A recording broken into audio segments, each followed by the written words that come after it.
चन्द्रविष्ट खबर board media प्रणालीबाट र जसरी डिभिजन वन कार्यालय मकवानपुरको आयोजनामा चैत 1 गतेदेखि 7 गतेसम्म वन डडेलो व्यवस्थापन सप्ताह 2082 सुरु गर्नुभएको छ। अनि यो सप्ताहव्यापी कार्यक्रम गर्नुको मुख्य उद्देश्य के होला सर? धन्यवाद। यो चाहिँ हामीले यो मकवानपुरमा मात्रै होइन, देशव्यापी हाम्रो चाहिँ 77वटै जिल्लामा चाहिँ वन डडेलो सप्ताह चाहिँ हामी मनाइरहेका छौँ। र यसको मुख्य उद्देश्य भनेको सबै सरोकारवालाहरूको बिचमा यसको चाहिँ एउटा डडेलो अब मौसम सुरु हुँदैछ, वन डडेलोले नोक्सान पुर्याउँछ, यसबाट कसरी जोगिने भन्ने कुराहरूमा यसको जनचेतना जगाउने र त्यो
यो सप्ताहव्यापी कार्यक्रममा हिजोबाट सुरुवात भएको 1 गतेबाट र यो हाम्रो 8वटा सब डिभिजनहरू छ फिल्ड लेभलमा। ती सबै सब डिभिजनमा पालै पालो एक एक दिन एउटा प्रोग्राम छ। त कहीँनिर यो तालिम दिने, कहीँ यो र्याली निकाल्ने, अनि कहीँनिर यो गोष्ठी गर्ने सरकारवालाहरूको बिचमा र यो वन क्षेत्रमा भएको बाटो राजमार्गहरू छेउछाउको यो पात पतिंगरहरू सोरेर त्यसलाई हटाउने, बाल्ने, नियन्त्रित आगो लगाउने ताकि जोखिमहरू घटोस्। यी कार्यक्रमहरू यो 7 दिनभित्र सञ्चालन हुँदैछ। अनि यसका लागि समुदाय र स्थानीय तहको भूमिका कतिको महत्त्वपूर्ण छ? अब यो चाहिँ समुदायको भूमिका सबभन्दा बढी यसमा छ। अब किनभने हामी जस्तो यो ठाउँमा यो जिल्लाबाट सबै ठाउँमा गएर डढेलो निभाउन सक्ने काम चाहिँ गाह्रै छ। अब यो भौगोलिक पनि विकटताहरू छ।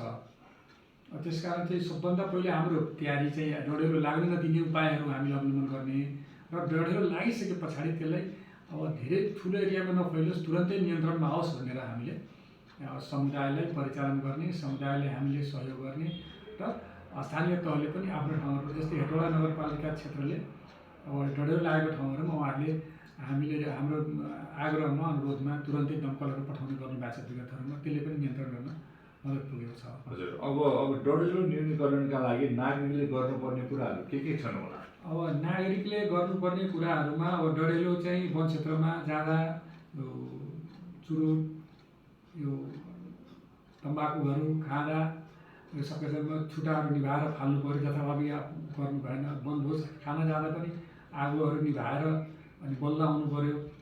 र यो डढेलो लगाएपछि यो सर्प, किर्ना सबै मर्छ। अनि यो चाहिँ खरानी बगेर तल आउँदाखेरि कृषि बाली राम्रो हुन्छ भनेर यो एक किसिमको किसानको मनमा चाहिँ त्यो एउटा गलत किसिमको चेतना बसिरहेको छ। र त्यो चेतनाको कारणले वन डढेलो लाग्दाखेरि हजारौँ जीवजन्तुहरू, ससाना चाहिँ कीटपतङ्गहरू, त्यसका बच्चाहरू, बचेराहरू नोक्सान हुन्छ। त्यसले समग्रमा के हुन्छ भने यो चाहिँ हाम्रो यो वन क्षेत्रको इकोसिस्टमलाई नै यसले नराम्रै प्रभावित तुल्याउँछ। हजुर, अब वन डढेलो लगाउने व्यक्तिलाई हामी वर्षेनी भन्छौँ, सूचना पनि जारी गर्छौँ। जस्तो अब वन डढेलो लगाउने व्यक्तिलाई हामी कानुनी कारवाही गर्छौँ भन्ने कुरा पनि हामी सुनिरहेको हुन्छौँ। त्यसका लागि के छ, के कानुनी कारवाही? वन ऐन 2076ले वन क्षेत्रमा आगो लगाउने वा आगो लाग्न जाने कुनै क्रियाकलाप गर्ने व्यक्तिलाई 3 वर्षसम्म कैद र 60,000 रुपियाँसम्म जरिवाना वा दुवै हुन सक्ने कानुनी प्रावधान छ। र गत आर्थिक वर्षमा हामीले 3 जनालाई, 2 जना इन्द्र सरोवरको र 1 जना यही कमानेको हेटौडा 8 नम्बरको लाई हामीले वन ऐन अनुसारै जिल्ला अदालतमा मुद्दै चलाएको। हजुर, हुन्छ। अनि अब अन्तिममा वन संरक्षणका लागि तपाईँको सन्देश के छ भन्नु?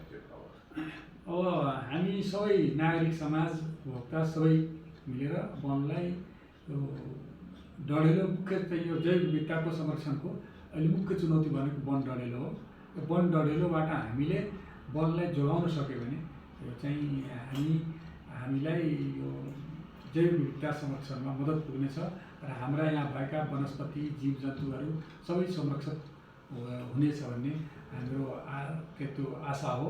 र त्यसमा चाहिँ हामीले समग्र जनसमुदायलाई, तिनै तहको सरकारलाई र समुदायलाई सबैले हाम्रो आग्रह के छ भने आफ्नो तर्फबाट हामीले डढेलो लाग्न नदिउँ। डढेलो लागिहालेमा हामीले निभाउने प्रयास गरौँ, खबर गरौँ। यही हो सन्देश। हुन्छ, जानकारीका लागि धन्यवाद।